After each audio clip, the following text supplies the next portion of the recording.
नमस्कार, मी बागेश्री पारनेरकर आणि आपण पाहत आहात डिजिटल विवेक। आलिंगन हा एक जुना आणि सर्वमान्य असा राजकीय शिष्टाचार आहे। म्हणजे त्यात अश्लील असं काहीही नसतं। एकमेकांविषयीचा आदर, आपुलकी त्यातून दाखवली जाते। अर्थात हे पाहणाऱ्याच्या नजरेवर आणि विचारांवर अवलंबून आहे। सडके विचार असतील तर तुम्हाला त्यात सुद्धा काहीतरी विचित्र आणि अश्लील असं दिसू शकतं। आपले माकडचाळे करणारे पप्पू महाशय, सध्या त्यांच्यामुळे या राजकीय शिष्टाचाराची सगळीकडे चर्चा सुरू आहे। त्यांच्या वक्तव्यावरून सध्या संताप व्यक्त केला जातोय। म्हणजे एकीकडे कॉकरोच जनता पार्टीच्या झुरळांची, त्यांच्या सदस्यांची वायफळ बाष्कळ बडबड सुरू आहे आणि दुसरीकडे काँग्रेसची आणि पप्पू महाशयांची समांतर अशी वायफळ बडबड सुरू आहे। म्हणजे कोण जास्त बालिशपणा करू शकतो अशी त्यांच्यात बहुतेक स्पर्धा लागली आहे आणि या स्पर्धेमध्ये राहुल गांधींशिवाय कोणीच जिंकू शकत नाही। त्यांचा हात या बाबतीत कोणीच धरू शकत नाही। उचलली जीभ लावली टाळ्याला हे राहुल गांधींचं नेहमीच आहे। म्हणजे राहुल गांधी आणि त्यांचे माकडचाळे, त्यांचा बालिशपणा हा खरं म्हणजे न संपणारा विषय। पण आता त्यांची जीभ जरा जास्तच घसरली आहे। म्हणजे पप्पू पप्पू म्हणून आपण त्यांच्याकडे लक्ष देत नाही, त्यांना सोडून देतो, पण असं करून चालणार नाहीये। पंतप्रधान नरेंद्र मोदी यांच्यावर टीका करताना त्यांनी इटलीच्या पंतप्रधान जॉर्जिया मेलोनी यांच्यावर सुद्धा अश्लाघ्य भाषेत टीका केली। इनके माइंड में घुस गया कि फॉरेन पॉलिसी इज दिस।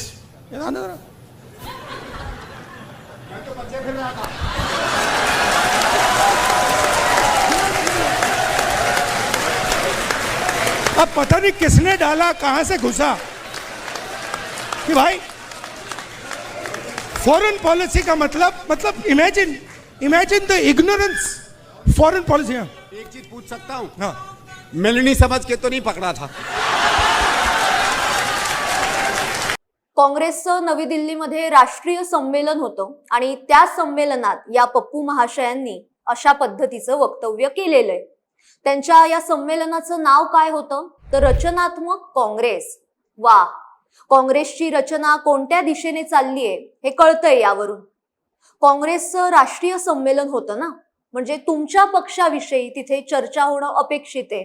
म्हणजे येणाऱ्या काळामध्ये काँग्रेसची रणनीती कशी असेल किंवा ज्या ज्या राज्यामध्ये आता काँग्रेसचं सरकार नाही तिथे काँग्रेस सरकार येण्यासाठी काय प्रयत्न केले गेले पाहिजे, कार्यकर्त्यांनी काय केलं पाहिजे, बूथ लेवलचं मॅनेजमेंट कसं असलं पाहिजे, याविषयी चर्चा होणं खरं म्हणजे अपेक्षित होतं। कार्यकर्त्यांना बळ दिलं पाहिजे, पण तुमच्याकडे तर काही विषयच उरलेले नाहीयेत। एकंदरीत असंच दिसतंय।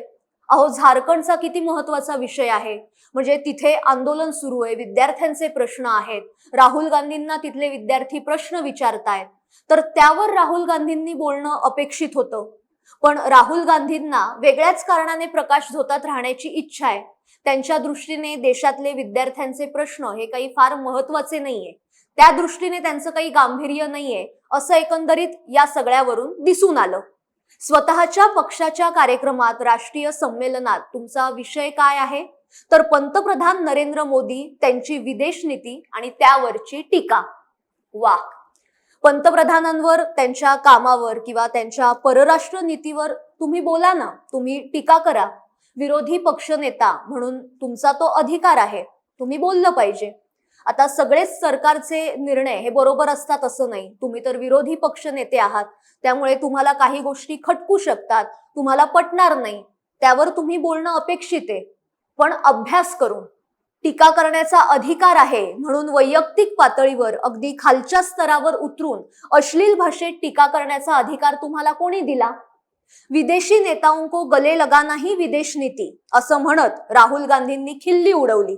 खिल्ली उडवताना राहुल गांधींनी मंचावर बसलेले काँग्रेस नेते संदीप दीक्षित यांना चक्क मिठी मारली। त्यावर सगळेच हसले आणि दीक्षित यांनी आप मुझे मेलोनी समझकर तो गले नहीं लगा रहे थे असा घाणेरडा सवाल सुद्धा केला। त्यावर राहुल गांधी हसले, संदीप दीक्षित हसले आणि सभागृहात बसलेले होते ते सुद्धा फिदी फिदी दात काढत होते। म्हणजे काँग्रेसच्या राष्ट्रीय संमेलनात अशा पद्धतीने एका दुसऱ्या देशाच्या महिला प्रधानमंत्र्यांचा अपमान केला जातो। ही तुमची नक्की कोणती नीती आहे? 56 वर्षांच्या राहुल गांधींना तर बोलण्याचा पाचपोचच राहिलेला नाहीये। पण संदीप दीक्षित यांच्याकडून तरी ही अपेक्षा नव्हती. त्यांनी असं वागून असं बोलून त्यांच्या मेंदूतले सडके विचार दाखवून दिले.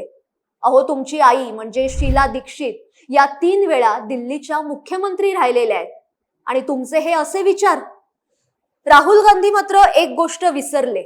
आपली आई म्हणजे सोनिया गांधी या सुद्धा इटलीच्याच आहे आणि आईच्या देशाच्या महिला पंतप्रधानांचा आपण अशा पद्धतीने अपमान करतोय. बरं, मंचावर हे सगळे माकडचाळे चालू होते, ही घाणेरड्या भाषेतली टीका चालू होती आणि तिथे समोर बसलेल्या काँग्रेसी महिला या फिदी हसत होत्या. म्हणजे यांच्यापैकी एकालाही त्यांचा निषेध करावा का किंवा त्याविषयी काहीतरी बोलावं असं साधं वाटलं सुद्धा नाही. यातून त्यांची मानसिकता किंवा त्यांच्यावर असलेला दबाव हा दिसून आला. मुळात हा प्रश्न केवळ पंतप्रधान मोदींचा नव्हता किंवा परराष्ट्र धोरणाचाही नव्हता. तो एका स्त्रीकडे पाहण्याच्या नजरेचा होता. आज जगभर स्त्रिया राजकारणात सर्वोच्च पदांवर पोहोचल्या आहेत.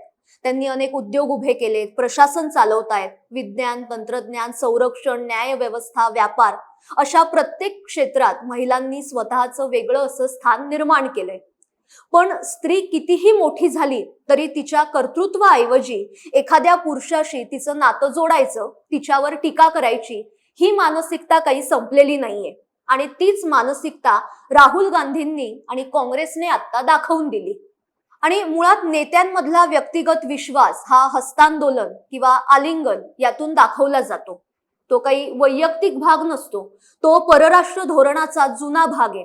आणि ही पद्धत पंतप्रधान नरेंद्र मोदी यांनी काही शोधून काढलेली नाहीये. उलट पंतप्रधान नरेंद्र मोदी यांच्यामुळे दोन्ही हात जोडून नमस्कार करून स्वागत करण्याची पद्धत आज अनेक देशांच्या प्रमुखांनी स्वीकारली आहे. आणि हा एक चांगला बदल आहे.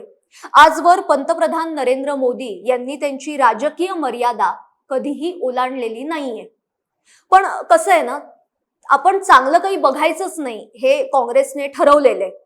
आपण कसं करतो की वाईटातून सुद्धा चांगली गोष्ट शोधतो, पण काँग्रेस काय करतं तर चांगल्यातून वाईट गोष्ट शोधतं. ही काँग्रेसची पप्पू नीती आहे. आता संपूर्ण कुटुंब हे राजकारणात आहे, त्यामुळे आलिंगन देणं ही राजकीय शिष्टाचाराची एक पद्धत आहे हे राहुल गांधींना माहिती नाहीये. आपले पणजोबा म्हणजे पंडित नेहरू, आपली आजी इंदिरा गांधी, वडील राजीव गांधी, आई सोनिया गांधी यांनी सुद्धा अशा पद्धतीने अनेकांना आलिंगन दिले. आता पंडित नेहरू यांची विदेशी नीती थोडीशी वेगळी होती, पण तो काही आपल्या चर्चेचा भाग नाहीये. 1983 साली अलिप्ततावादी परिषदेचं अध्यक्षपद क्युबाकडून भारताकडे हस्तांतरित केलं जात होतं. त्यावेळी क्युबाचे राष्ट्रप्रमुख फिडेल कॅस्ट्रो यांनी इंदिरा गांधी यांना अशाच पद्धतीने आलिंगन दिलं. सुरुवातीला इंदिरा गांधी थोड्याशा संकोचल्या, पण शेवटी हा राजकीय शिष्टाचाराचा भाग आहे. त्यावेळी अशी चर्चा कोणीच केली नाही किंवा त्या आलिंगनावर कोणी आक्षेप सुद्धा घेतला नाही, कारण सर्वसामान्य जनतेला सुद्धा माहितीये की हा राजकीय शिष्टाचाराचा एक भाग आहे. सोनिया गांधी यांनी सुद्धा अनेक नेत्यांना अशा पद्धतीने आलिंगन दिले किंवा राजीव गांधी यांनी सुद्धा तसंच केलंय.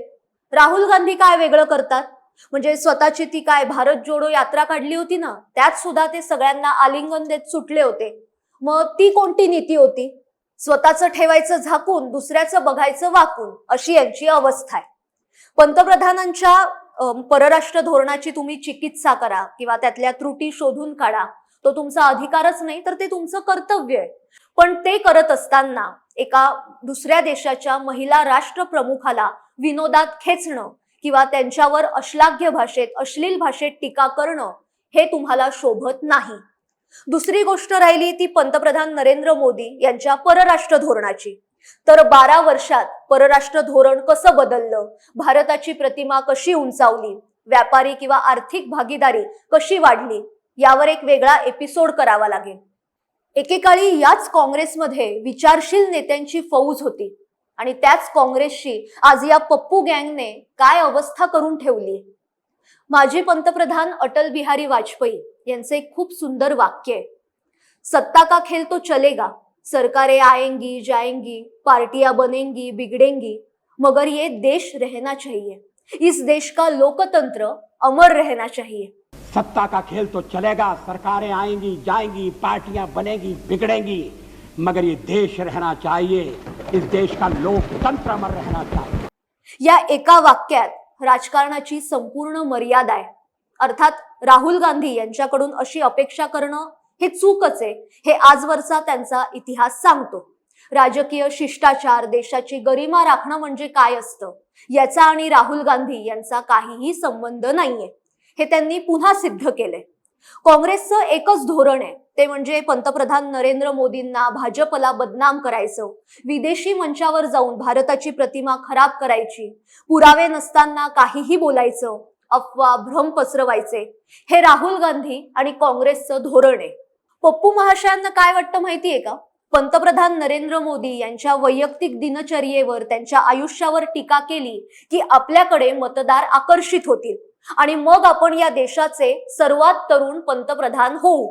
नाही, स्वप्न चांगलंय अहो, पण देशाच्या धोरणावर प्रश्न उपस्थित करताना त्यासाठी ठोस पुरावे, तथ्य, आकडेवारी, धोरणात्मक मुद्दे यांची गरज असते आणि त्याचा तुमच्याकडे दुष्काळ आहे. त्यातलं आपल्याला काहीही कळत नाही, म्हणून तुम्ही वैयक्तिक टीका करतात. देशाच्या परराष्ट्र धोरणासारख्या संवेदनशील विषयाला चेष्टेच्या पातळीवर नेणं हे लोकशाहीच्या दृष्टीने अत्यंत लाजिरवाण आहे. काँग्रेसचं हे अधपतन फक्त ते बोलण्यातूनच करतात असं नाहीये, तर त्यांच्या कृतीतून सुद्धा ते दाखवून देतात. सोनिया गांधी यांनी तर थेट वंदे मातरम या राष्ट्रीय गीताचा अवमान करण्यापर्यंत मजल मारली. त्याविषयी आपण बोलणारच आहोत, पण पुढच्या भागात. आजच्या भागात इथेच थांबते, पण याविषयी तुम्हाला काय वाटतं ते कमेंट्स मधनं नक्की व्यक्त व्हा.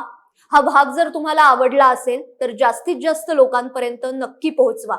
आणि अशाच वेगवेगळ्या विषयांवर आपण रोज बोलणार आहोत. त्यासाठी साप्ताहिक विवेकच्या YouTube चॅनलला आजच सबस्क्राईब करा. धन्यवाद.